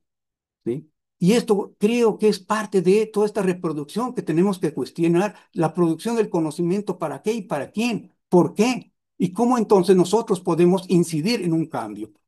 Como tercer punto, en términos de lo actual, pues por supuesto está la guerra comercial. La guerra comercial, que ya lo señalaba Juan, es precisamente una guerra que está cuestionando, y también lo señalaba Soledad, es parte de la crisis hegemónica, la crisis productiva, de hegemonía productiva por parte de Estados Unidos, y que junto con, está disputando con China. Y ya mostraban los datos de Juan, cómo China está adelantando en muchos campos. Aquí el problema está entonces, por un lado, tenemos la guerra que es expresión en otros niveles de la propia política, de las diferencias, la crisis de hegemonía, pero esta crisis de hegemonía tiene que ver también con la tecnología. La propuesta de recuperación de la crisis económica es fundamentalmente los mismos ejes de siempre, la tecnología y la fuerza de trabajo, la flexibilidad, etcétera. Y en términos de tecnología está precisamente esta idea de la inteligencia artificial y todo esto, ya lo discutíamos en la sesión pasada, no voy a repetir esto, pero ahí hay algo que está vinculando aquí esto, ¿no? Que tiene que ver con la securitización. ¿Sí? Las preocupaciones, dice, el creciente predominio tecnocientífico de China plantea diversas preocupaciones para las economías centrales, entre ellas la intensa competencia en tecnologías críticas, lo que estaba apuntando Juan. Estas preocupaciones se traducen en una creciente convergencia entre las agendas de política económica y de seguridad y en una intensificación de la competencia mundial basada en la tecnología. Así, existe ya una creciente securitización de las políticas de tecnociencia que abarca a las políticas tradicionales en materia de defensa, pero también la bioseguridad. Y se están empezando a tomar medidas en términos de coartar, limitar las alianzas entre universidades y en proyectos científicos. Entonces, aparentemente esto tiene que ver con China y Estados Unidos, pero no, tiene que ver con lo que estamos haciendo también en América Latina, con los retos que vamos a enfrentar en América Latina en términos de producción de conocimiento. De hecho, ya la política migratoria ya nos está afectando porque sabemos precisamente que una buena parte somos exportadores de mano de obra calificada. Entonces, bueno, ahí está también esto, ¿no? Y en ese sentido, y hablando de la internacionalización, es interesante cómo se ha venido internacionalizando la producción de conocimiento, pero sigue siendo una producción de conocimiento y una internacionalización subordinada. Solo traje unos datos aquí en términos de los artículos publicados latinoamericanos en colaboración. Fíjense, Brasil, el 61%, en 2022, el 62% de los artículos científicos publicados en colaboración con otros países, el 62% lo hace con Estados Unidos, Reino Unido y Alemania.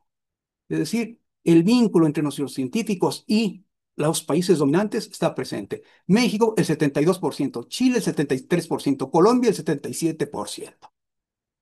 Y los datos, en lugar de disminuir, crecieron. Entonces, ahí viene esta reproducción y cómo entonces nuestras élites de investigación, y voy ahora después a tocar este problema de la élite, nuestras élites están vinculadas a este paradigma y van reproduciéndolo.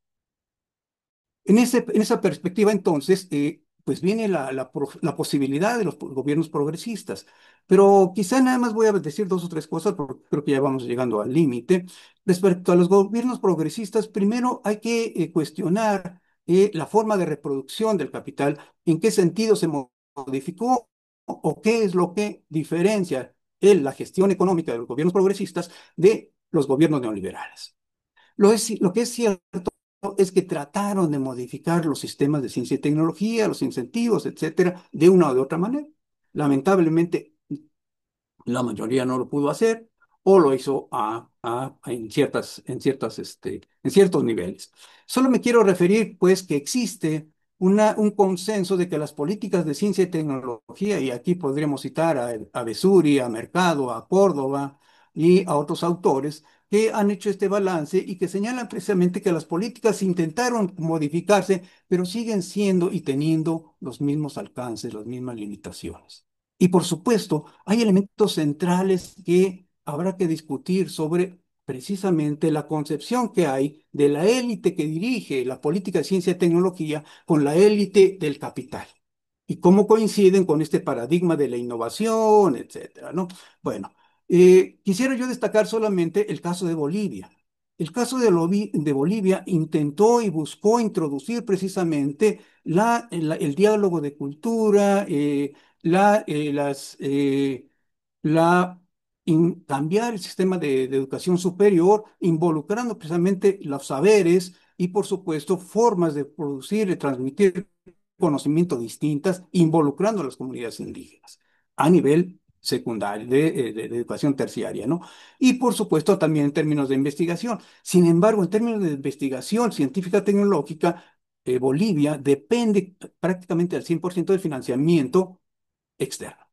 Y con todo ello, todas las limitaciones que esto implica en términos de que las agendas son definidas por esos organismos internacionales. Entonces, bueno, de todos modos, lo menciono como una de las experiencias más interesantes y que después México va a tratar de replicar, precisamente a través de introducir pues un paradigma un poquito distinto y entro ya precisamente a esta idea, por ahí precisamente la biotecnología es cuestionada, la biodiversidad se trata de impulsar, el diálogo de saberes, ¿no? Una revisión de los conceptos epistemológicos de la ciencia, es decir, se introducen modificaciones interesantes en la propuesta de política científica y tecnológica. Pero ¿con quién se enfrentan? Con la élite académica, con la élite de investigación científica tecnológica, ¿no? Y es lo que no van a dejar avanzar. Entonces, ahí está. Pero esto se repitió también en Venezuela. Acuérdense el enfrentamiento que se hizo con la Universidad ahorita se me fue el nombre, la Universidad de Caracas, precisamente, ¿no? Que también hubo un enfrentamiento, una huelga muy profunda, muy larga en torno a esto. Entonces, ahí es precisamente esto y entramos pues finalmente ya al último punto que de alguna manera nos señala, nos introdujo Juan, el problema del conocimiento y el bien común y la disputa por el conocimiento. Lo que aquí, la idea central que quisiera yo plantearles es que toda la producción de conocimiento, y aquí habría que ampliar en términos de, o quizá dedicar el tiempo en su momento, a qué entendemos por producción del conocimiento. ¿Cuáles son cada uno de los sujetos que están involucrados? ¿Cuáles son los móviles y los intereses que están presentes? ¿sí? Y entonces creo que ahí podríamos seguir abordando este tema. Pero bueno, aquí solo quisiera señalar que autores como Svampa, Lander, Dussel cuestionan la producción del conocimiento desde la crítica al extractivismo y al neocolonialismo. Y en otras perspectivas, autores como Judith Sus y Renato Dagnino, desde la construcción de alternativas y disputas de los distintos espacios. Si el pensamiento latinoamericano sigue siendo fértil, vital para generar propuestas. Y bueno, aquí podríamos añadir ahí a Corallo y otros autores, ¿no? Que han desarrollado ya algunas propuestas, ¿no?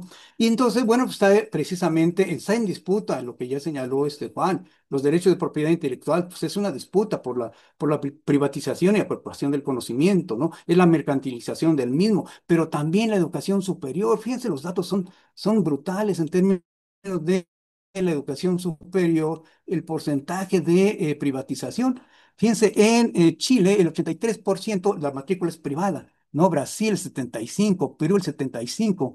En fin, tenemos pues un crecimiento, una privatización, no solo del conocimiento, sino también de la transmisión del conocimiento. Y ahora lo otro.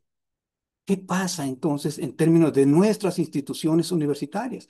¿Cuál es el contenido? ¿Cuáles son los programas que tenemos para educar, para transmitir el conocimiento? ¿Cuáles son los ejes? ¿El emprendurismo? ¿La innovación? Esos son, y los sujetos. Están los sujetos sociales. El paradigma, y me voy a permitir aquí, con esto voy a concluir, precisamente citar algunas cosas de Renato Dagnino, quien ha criticado la política científica tecnológica en Brasil, señalando precisamente que ésta ha mantenido el paradigma de la innovación, ¿no? Elaborada por los actores que hegemonizan la política cognitiva, señala él. No comprenden que, y esto es importantísimo, no comprenden que los determinantes estructurales del comportamiento empresarial, debido al mercado imitativo engendrado por la condición periférica y porque creen ingenuamente que este puede ser modificado por la acción del Estado. Hay uno de los problemas.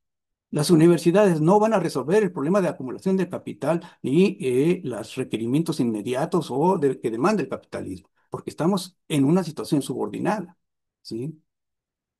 Y no producen el conocimiento porque los propios capitalistas están subordinados y compran, reproducen el sistema hegemónico.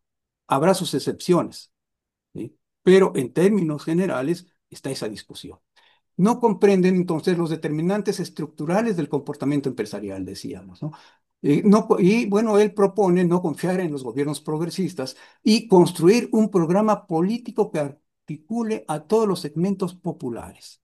Es decir, construye y propone entonces voltear hacia los sujetos populares, y incluidos a los productores de conocimiento. Esto es interesante, ¿no? Vincular las estrategias del trabajo, es decir, del empleo y del ingreso, la defensa de los ingresos. Y la reindustrialización solidaria, una reorientación radical en la política cognitiva. Para el caso de las universidades públicas, señala y propone fortalecer la economía. Organizarían sus actividades de manera que favorezcan la coproducción y difusión de un conocimiento emancipador. Un aspecto central es la inclusión social, étnica, racial y territorial, promoviendo la diversidad cultural y la identidad, acción y memoria de los distintos segmentos étnicos nacionales, ¿no? Y ya finalmente propone, dice, corresponde a la izquierda universitaria enfrentar el desafío de construir un nuevo pacto sobre educación en la periferia del capitalismo. Es decir, y algo que también sostiene mucho este Corallo, es precisamente el involucramiento de los universitarios como sujetos sociales transformadores que construyen proyectos junto con y al lado de las clases populares, ¿no? Y en ese sentido, reorientar nuestras agendas de enseñanza, investigación y extensión con miras a rediseñar la tecnociencia capitalista a través de una adecuación sociotécnica que conduzca al desarrollo de tecnociencias solidarias. La ideología dominante ha ido socavando el etos de la universidad, a tal punto que sus profesores más jóvenes ni siquiera conocen el componente de soberanía tecnocientífica que animó a el desarrollismo nacionalista de otras épocas de nuestras regiones. Por tanto, señala, es vital que la izquierda universitaria demuestre a la sociedad que no todos somos iguales en nuestro entorno. Es necesario identificar a los heraldos de los cuatro jinetes del apocalipsis: el cientificismo, el productivismo, el innovacionismo y el emprendurismo, que invaden a la universidad pública. Muchas gracias. Muy bien, Germán. Bueno, muchas gracias. En verdad que estamos con el tiempo justo, pero la verdad que valía la pena extendernos unos minutitos más en cada una de las exposiciones, reflexiones, porque nos quedan los temas bien completos, ¿no? Y de alguna manera buscan el propósito que tenemos de, bueno, generar nuevas preguntas, nuevos desafíos. De todas maneras, nos vamos a dar unos 10 minutitos más. Ahí en el chat hay una o dos preguntas que creo que le hacen a Juan, no sé si hay también para otros.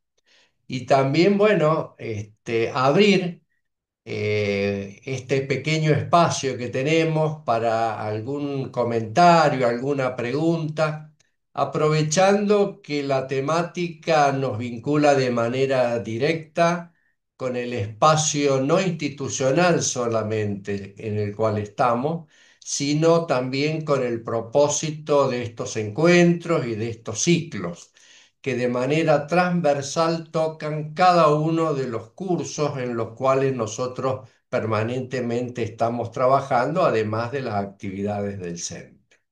Así que yo diría que si hay alguna persona que quiere hacer alguna pregunta, alguna inquietud, adelante, aprovechemos el tiempo y si se puede ir viendo ahí en el chat lo que había.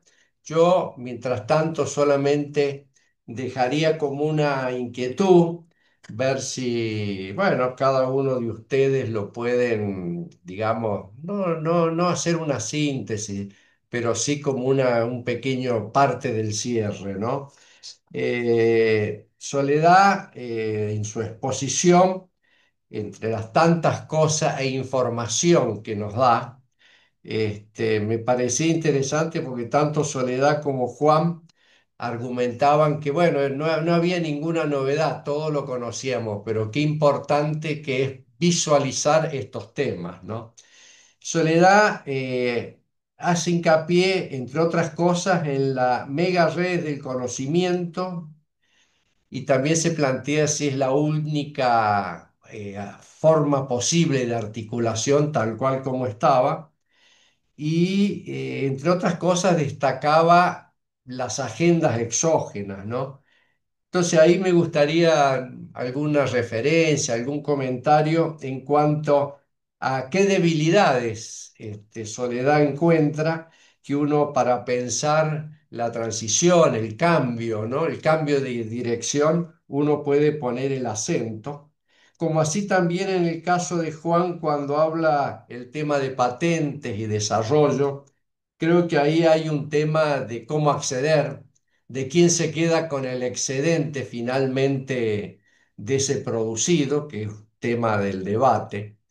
Pero bueno, más allá de toda esa información que él nos da, ¿cuál es su opinión? ¿No? ¿Por dónde ve que la forma de acceder, teniendo en cuenta que las tecnologías verdes también caen en manos de la mercantilización? Y Germán, bueno, muchas cosas nos dejás, pero por ahí si pudiera hacer un párrafo, más que nada por una cuestión informativa que a veces estamos lejos. Si pudieras hacer algo adicional respecto a Estados Unidos de la política en el financiamiento a las universidades, el cambio que están dando, ¿no? Un párrafo adicional a lo que vos dijiste y las implicancias que tiene, porque, bueno, está muy vinculado también a lo que vivimos en Argentina y en otros países de América Latina. Bueno. Hasta aquí es como mis inquietudes, no sé, yo diría en el orden que expusieron y después, por supuesto, si surge alguna otra inquietud, adelante, que no hay ningún inconveniente. Soledad. Bueno. Sí, muchas gracias por la pregunta, reflexión. A ver, lo que yo traté de plantear como idea central de mi exposición justamente tiene que ver con esta tensión que es transversal a las dinámicas de producción de conocimiento en América Latina y que es una tensión que viene desde los orígenes de la ciencia latinoamericana, ¿sí? Ciencia directamente vinculada a las universidades latinoamericanas. En principio quiero dejar en claro esto. ¿Por qué? Porque yo lo que trato de mostrar también es que hay una lógica hegemónica que sostiene estas dinámicas dependentistas de la producción de conocimiento de nuestra región, pero también que invisibiliza dinámicas de producción de conocimiento que se dan en nuestras universidades, ¿sí? En relación con el territorio. Y ahí es donde trato de mostrar las tensiones entre dinámicas hegemónicas y no hegemónicas, y en relación con esto también las tensiones entre agendas exógenas y exógenas de producción y difusión de conocimiento, ¿sí? Tal vez por el tiempo que tuve para hacer la presentación no pude profundizar en los conceptos como a mí me gustaría, pero sí me gustaría fundamentalmente dejar en claro uno de los conceptos que yo estoy trabajando con mayor rigurosidad en mis últimas investigaciones, que tiene que ver y que considero que es transversal en la construcción de un orden hegemónico y también de las dinámicas hegemónicas de producción, difusión de conocimiento, pero también de las políticas científicas, que tiene que ver con el concepto de subjetividad. Y acá, bueno, entendiendo también con el público que estoy dialogando, creo que es un concepto que es más que pertinente para plantear y poner en discusión. ¿Sí? Y cómo esa subjetividad neoliberal y neocolonial nos atraviesa en nuestras prácticas a cada uno de nosotros como investigadores, que formamos parte también de esta universidad que ha sido colonizada desde sus orígenes, pero que está inmersa en esas tensiones, ¿sí? Al momento de producir conocimiento. Y en ese sentido también quiero atar esta reflexión a uno de los comentarios que hizo Germán cuando hablaba de los gobiernos progresistas. Y acá esto también me digo, a ver, ¿cuál es esa subjetividad que existe a la hora de generar políticas públicas, como también muchas veces están atravesadas por una subjetividad neocolonial, ¿no? Donde siempre lo mejor está en el norte global. Y esto cuando lo vemos en las políticas de internacionalización de las universidades está muy presente, ¿no? Digo, cómo se pondera a partir de los indicadores, a partir de, digo, este norte global como orientación y destino de las prácticas válidas, exitosas de producción y difusión de conocimiento. Y esto no solamente se da desde los programas de cooperación internacional en forma directa que llevan a agendas exógenas de investigación, sino también desde las mismas políticas de evaluación de la ciencia. ¿Sí? Bueno, ¿qué es lo que estamos visibilizando? ¿Qué es lo que estamos ponderando? ¿Cómo se observa esto a partir de las revistas que catalogamos como las más prestigiosas? También cómo se observa esto a partir del patentamiento, ¿no? Al ver las patentes como un indicador de conocimiento válido. Bueno, ¿qué nos está diciendo eso? ¿Por qué estamos ponderando ese tipo de conocimiento?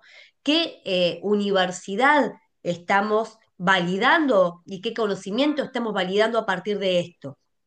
Y acá, digo, cuando hablamos de estas lógicas en tensión en las dinámicas de producción de conocimiento, también tiene que ver con, bueno, al cambiar las dinámicas, la subjetividad, también se pone en tensión a partir de interactuar con otras prácticas. Y acá es el valor que tienen las prácticas territoriales de la producción de conocimiento situada y donde pensar la producción de conocimiento desde una perspectiva integral que vincule investigación, docencia y extensión en el marco de redes de conocimiento, le da un valor distinto, ¿sí? A partir del diálogo de saberes y permite generar otras dinámicas mucho más pertinentes a las necesidades y a las demandas sociales de nuestros territorios. Bueno, no sé si he respondido tu pregunta, pero traté de Sí. ampliar más en función de este concepto que me parece que no es menor a la hora de tener en cuenta en el plano de las ideas, que es el de la subjetividad, cómo se pone en juego la subjetividad, sobre todo en este contexto de crisis civilizatoria a nivel global. Muy bien, muchísimas gracias, Soledad. Antes de darle la palabra a Juan, ahí Oscar ha pedido que quiere hacer una pregunta en voz, así que yo le daría la palabra a Oscar y después retomamos bueno, las respuestas. Adelante, Oscar, por favor. Hola, muy buena noche por allá. Yo, bueno, soy de México. Muchas gracias. Es muy interesante los temas que han abordado. Me parece que, bueno, resultan muy integrales, ¿no? Los tres en su conjunto. Bueno, una pregunta sería para la doctora Soledad Oregioni. Este, Sí, evidentemente considero que este colonial se ha transitado técnicamente el saber de este colonialismo global a una colonialidad global, pero posteriormente, como señalaba, este neocolonialismo, ¿no? En el saber incluso, y sus aplicaciones, bueno, que han configurado este sistema mundo. Em, Sin embargo, evidentemente no existe este diálogo, incluso ahora desde el periodo colonial hasta hoy mismo, no existe este diálogo sur-norte, norte-sur. Bueno, en realidad, mucha de la producción del sur se ha surgido a partir de las críticas hacia los eh, de alguna manera, los saberes occidentales, evidentemente, ¿no? Eh, bueno, hasta ahí sería, más bien, me gustaría saber cómo usted ve, doctora, o cómo considera usted o qué importancia le puede dar a este colonialismo interno, ¿no? Porque creo que también se opera desde dentro. Y por otro lado, a el extractivismo epistémico, que de alguna manera eh, tiende a reafirmar este saber hegemónico y pero mediante esta reconfiguración que tiende a despolitizarlo y que, eh, pero que de alguna manera viene desde este tercermundismo, ¿no? Entendido más bien como una categoría política, más que bueno, que evidentemente, vinculándolo justamente con con esta presentación de colega Juan Reyes, bueno, se ha implementado, ¿no? Por ejemplo, el PNUD, ¿no? Para poder explicar, para poder problematizar y posteriormente para poder solucionar los problemas de América Latina, bueno, o de los países tercermundistas en algún momento, que, bueno, pues ha sido a partir de transferencias de saberes, de asistencia técnica, apoyo económico, eh, y que está vinculado justamente con estas tecnologías, ¿no? Que, bueno, pues coloca al bienestar o a la procuración o al cuidado del medio ambiente como como un resultado del desarrollo económico. Es decir, el cuidado del medio ambiente en torno a las agendas mundiales y que normalmente, pues, todos los países adscritos a estas agendas, al final del día, lo inscriben como prioridades políticas en sus respectivos planes de desarrollo nacionales, estatales, incluso institucionales, académicos, etcétera. Entonces, me parece a mí muy interesante porque el bienestar o la procuración del bienestar social y ambiental está supeditado a lo económico, ¿no? Entonces, en ese sentido, creo que es sumamente interesante con respecto a la última ponencia, la adopción o la producción de conocimientos eh, siempre y cuando, o bueno, o creo que es lo más legítimo, esta integración de categorías latinoamericanas. Estas categorías que finalmente nos reproducen este, bueno, este saber, o si no, o si lo reproducen, no sé, hagamos un marxismo latinoamericano, un marxismo negro, etcétera, pero no necesariamente este es dictado, ¿no? Es decir, no sé, justamente, nuevamente, pensemos en el colonialismo interno. En México, por ejemplo, Bonfil Batey establece algunas teorías como el control cultural, como el México imaginario, Rivera Cusicanqui, el mundo cheje, ¿no? La palabra cheje, justamente, para justamente llevar a cabo Arturo Escobar, ¿no? Una relacionalidad política, esa transmodernidad de Dussel, etcétera. Bueno, también creo que la producción científica tiene que estar orientada justamente a este tipo de elementos que justamente orienten, porque al final del día tiene este carácter político, ¿no? Que puede justamente orientar a proyectos fuera de la herencia occidental, de izquierda como de derecha, ¿no? Es decir, incluso descolonizar estas izquierdas eh, y por lo tanto también descolonizar todos estos fundamentos que están muy enraizados, ¿no? Como el mestizaje, este reconocimiento de estas nacionalidades y como usted también lo señalaba, doctora, esta reivindicación identitaria y de imaginarios porque la subjetividad es importante, ¿no? Bueno, hasta ahí en mi intervención, Muy disculpe, no bien. quiero... Gracias, Oscar. Bueno, le damos la palabra a Juan, que ahí tiene dos o tres temas, después volvemos con Soledad y con Germán. Así que aprovechando los minutitos que nos queda, Juan, adelante, por favor. Sí, gracias. No, bueno, pues en principio estaría pues muy de acuerdo con lo que han planteado tanto Germán como Soledad, ¿no? En términos de las discusiones y de las disputas, como también bien señalaba Germán, ¿no? Las disputas por el conocimiento. No, a lo mejor no voy a detallar demasiado las preguntas porque cada una de estas dos tiene de estas tres preguntas, pues tienen sus elementos ya de profundidad, ¿no?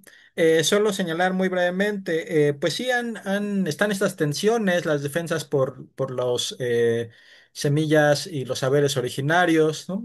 Existen en el caso mexicano, pero también pues existe ya una industria en movimiento en América Latina de transgénicos, tanto como para productos que consumimos de muy diferente índole, como también para productos, digamos, ya de cosecha en la parte agrícola, ¿no? El caso, voy a poner un ejemplo, ¿no? El caso de la cerveza, pues todos al tomar cerveza, todos estamos consumiendo ya productos transgénicos, ¿no? Entonces, en realidad ahí no estoy poniendo ahí una discusión sobre esos aspectos, sino en realidad, bueno, lo que quería poner en el centro es en la exposición, pues la dinámica del capital mismo en términos de darte la solución al problema que se ha provocado y que es la única, ¿no? Se plantea como una solución única. Ese es el problema, ¿no? En realidad también, ¿no? No hay alternativas para el capital, sino esta es la solución. ¿Por qué? Porque o violas derechos de propiedad, ¿no? O títulos de propiedad, o o te tienes que enfrentar con los conocimientos que tú puedas desarrollar en términos de acumulación de capital, por ejemplo, en la dinámica del proceso industrial, etcétera, etcétera, ¿no? Entonces hay un cierto, yo diría, correlamiento en las posibilidades de solución. Ya planteaba Germán, ahondaba sobre las diferentes alternativas que se presentan hoy por algunas propuestas latinoamericanas. Pero bueno, yo un poco problematizaba principalmente en esta idea que da el capital. Y el ejemplo, por ejemplo, un ejemplo sería, perdón, el caso de las vacunas, ¿no? Que se liberan las vacunas, pero en realidad estas empresas farmacéuticas pues son las principales beneficiadas. ¿Por qué? Porque ellas son las que han vendido el producto, ¿no? Y no solo eso, por ahí Matsukato me parece, ahí me puedo equivocar, pues tiene esta investigación sobre pues que en realidad pues son ellas mismas las que se ven beneficiadas porque son las que las venden, pero por el otro lado fue un desarrollo conjunto con inversiones nacionales, ¿no? De estados, ¿no? Entonces, bueno, es el doble juego que se plantea ahí en realidad, ¿no? El ganar, ganar para las empresas farmacéuticas en este ejemplo. Y cada una de estas pues tendrá su ejemplo, ¿no? Y ponía los cuatro, el caso de Argentina, los transgénicos, el caso de la soya, ¿no? Que pues en realidad ahí ha entrado a profundidad, pues es otro ejemplo, ¿no? Entonces, me parece que yo un poco lo que quería reflejar es estas tendencias. Esta pareciera no alternativas, pero creo que Germán pues dibuja bastante bien, pues la posibilidad también de En el caso de instituciones, universidades mexicanas, latinoamericanas, perdón, pues que también hay posibilidades, ¿no? Muchas veces, pues no hay que hacer nada. Lo que planteamos es que no hay que hacer nada, pero creo que hay soluciones, posibilidades de soluciones. El problema es también cómo nos organizamos para dar ahí esas alternativas también, ¿no? Desde nosotros, desde la academia, ¿no? Entonces, bueno, no ahondo demasiado porque creo que cada tema es muy, Muy bien. se puede explayar uno. Muchísimas gracias, Juan. Soledad, un párrafo y pasamos Sí, a Germán. es Un difícil en mí párrafo. un párrafo, pero Nada, bueno, y sobre tranquilo. todo con temas tan profundos, tan diversos y tan complejos, ¿no? Porque hay una de las cuestiones que hay que hacer hincapié acá que tiene que ver con la complejidad de las temáticas que estamos abordando. En este sentido, con respecto a la pregunta que hacía, intervención que hacía Oscar, Oscar. a mí me parece importante cuando hablamos de esta colonización interna, a ver. Primero, tener en cuenta la relación poder-saber a la que ha estado sometida históricamente la región latinoamericana y quienes generamos conocimiento en ella, ¿no? Y en este sentido, me parece importante ponderar el pensamiento latinoamericano y validar ese pensamiento latinoamericano y generar espacios para tal fin.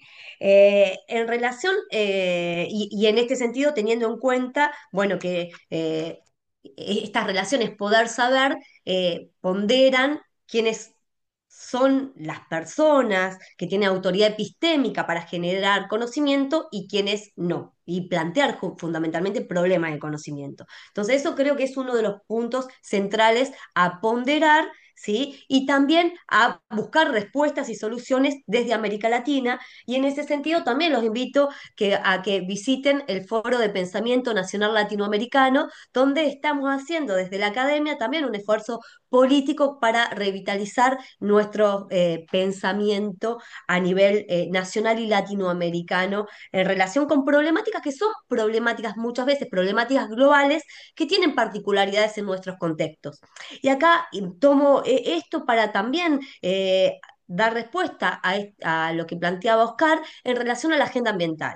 Bueno, todos somos conscientes que hay una agenda ambiental que amenaza nuestra civilización, ¿no? Digo, a ver, hay una agenda ambiental que es necesario atender ante las amenazas de cambio climático, amenazas ecológicas sobre nuestra civilización, ¿sí? Y en este sentido, a mí lo que me parece importante y que hemos hecho en otros trabajos junto a Sol Durán, Laura Bondet, tenemos un trabajo fundamentalmente vinculado a la agenda medioambiental, donde es importante plantear la idea de ambiente, el concepto de ambiente, desde una perspectiva amplia, no desde una perspectiva restricta, sino desde una perspectiva amplia donde el ambiente también contemple las relaciones sociales, ¿sí? Y ahí, digo, al cambiar, y en este sentido, las relaciones sociales, incluidas, por ejemplo, las relaciones de género, ¿no?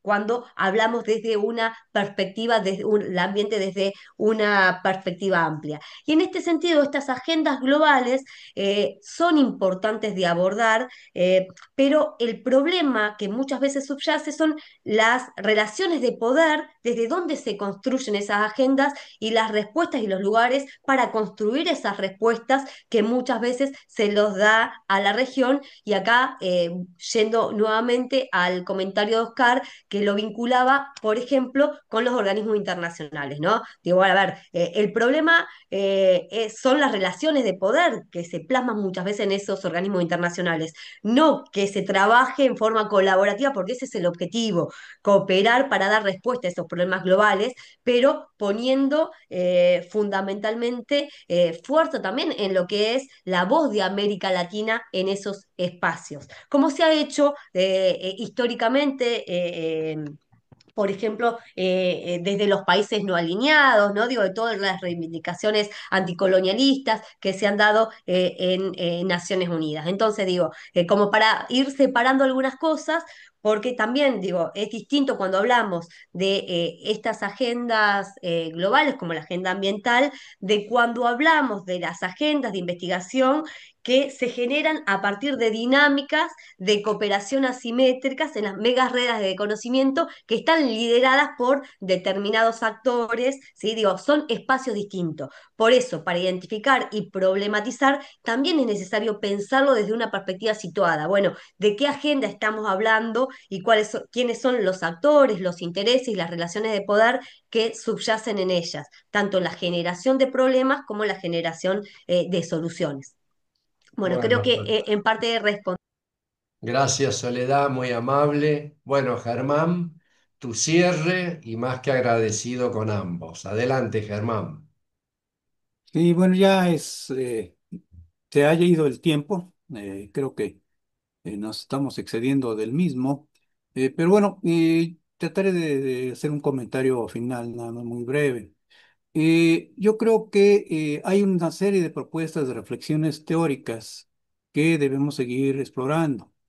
No solo es entonces, pues, obviamente las reflexiones críticas provenientes de la perspectiva marxista, a la cual, desde mi punto de vista, yo estaría más identificado, pero también están las propuestas de coloniales, postcoloniales, que hay que discutirlas. Hay que discutirlas y tratar de incorporar sus propuestas a partir de eso, pues empezar a construir algo, ¿no? Algo que realmente genere una alternativa y pues ese es el objetivo, me parece, de este tipo de debates. El segundo, y con esto quiero cerrar, no quiero extenderme, porque todos los elementos que se han mencionado son para debatir. Yo creo que eso es lo que hay que comprender. Estamos para debatir, para profundizar y tratar de tomar una posición, pero una posición que nos lleve también a una praxis. En esa idea, yo recuperaría una idea central que no la manifestamos ahora, pero está presente. La institución universitaria está en crisis y está en crisis como parte de esta modernidad capitalista, de esta crisis civilizatoria. Y nosotros somos parte de ella. Creo que la mayoría de los que estamos aquí presentes estamos involucrados con las instituciones universitarias.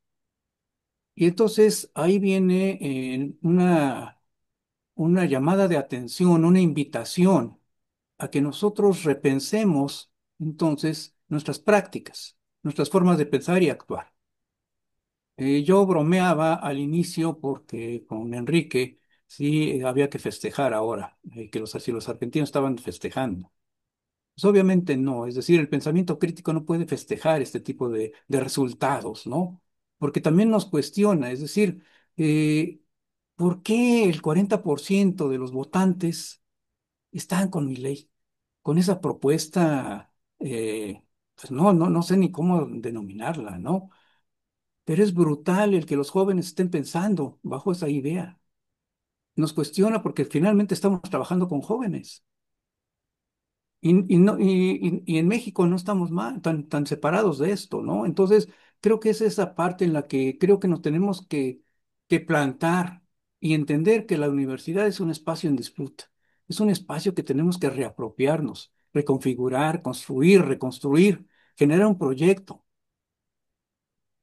Creo que efectivamente, y un poco vinculado a la pregunta de Enrique, las universidades, hoy en particular las de Estados Unidos y en general, podríamos decir que además al cuestionar a las universidades, el poder está cuestionando los pilares fundamentales de la propia modernidad capitalista en términos de la educación, la libertad de cátedra, la libertad de expresión, lo que nosotros en Latinoamérica hemos considerado como espacios autónomos que garantizan y fundamentan el humanismo y la cultura. Eso es lo que está de fondo. Y entonces, no, en algún momento preguntaba yo aquí en un artículo a nivel local, ¿y dónde está el humanismo de las instituciones universitarias, de nuestras autoridades? ¿Cuántas universidades latinoamericanas exigieron alto al genocidio? ¿Cuántas instituciones educativas universitarias latinoamericanas rompieron relaciones con las universidades que apoyan el genocidio? Porque entonces también hay esto. En la universidad, y lo hemos, y lo solventamos, bueno, no lo negamos y lo invisibilizamos. Hay estructuras de poder dentro de la universidad que tenemos que superar. tenemos que cuestionar. Al hablar de Latinoamérica también pues es una configuración de universidades, de experiencias que también tenemos que cuestionar, ¿sí? También hablar en términos generales de América Latina, pues también tenemos que entonces profundizar. Las tesis que planteamos son muy generales y son eso, tesis que habrá que discutir y desarrollar y especificar en términos de, la característica de cada institución y de cada país o región. Pero lo cierto es que hay toda una tendencia, y esas son las tendencias que tenemos que ir identificando y tratar de desarrollar conocimiento, pero conocimiento comprometido. Por eso me permití terminar con lectura de Renato Dagnino, porque eso es a lo que nos está invitando. A lo mejor no estamos de acuerdo con lo que él nos plantea, pero de que lo que sí estamos de acuerdo es que tenemos que actuar como universitarios. Gracias. Muy bien, Germán, muchísimas gracias. Muchas gracias, Soledad. Muchas gracias, Juan. Muy breve decirles que este ciclo en el cual ustedes nos acompañan finalmente, al terminar el mismo, lo iniciamos el 7 de julio y llevamos adelante 9 encuentros en el cual participaron 24 ponentes de distintos lugares de Latinoamérica, de Argentina. En promedio han participado 25 personas en cada uno de ellos. Casi 300 personas nos han acompañado y nos hemos acompañado en este ciclo. Y las palabras finales de Germán realmente son el motor del interés del Centro de Pensamiento Crítico Pedro Paz y de la especialización en estudios socioeconómicos latinoamericanos. Nos interesa debatir estos temas y tratar de que en ámbitos universitarios ser parte de esta tensión, de encontrar argumentos, de romper con los pensamientos apologéticos. Y hoy más que nunca pensamos que la categoría de dominación, dependencia, subdesarrollo, hay que volver a estudiarlo y por eso el nombre de nuestro centro, Pedro Paz, que fue uno de los tantos intelectuales de la década del 60, cada uno con sus variantes, con sus improntas, trabajaron y lucharon por estas categorías. Bueno, las retomamos y esperamos que estos espacios se multipliquen, cada uno de los que participamos. Damos finalizado, agradecemos a todos, le dejamos un aplauso y nos estaremos viendo próximamente. Esto se graba y se distribuye a cada uno después el YouTube para que puedan acceder. Buenas noches y muchas gracias. Muchas Muchas gracias a gracias. todas, todas. Un abrazo.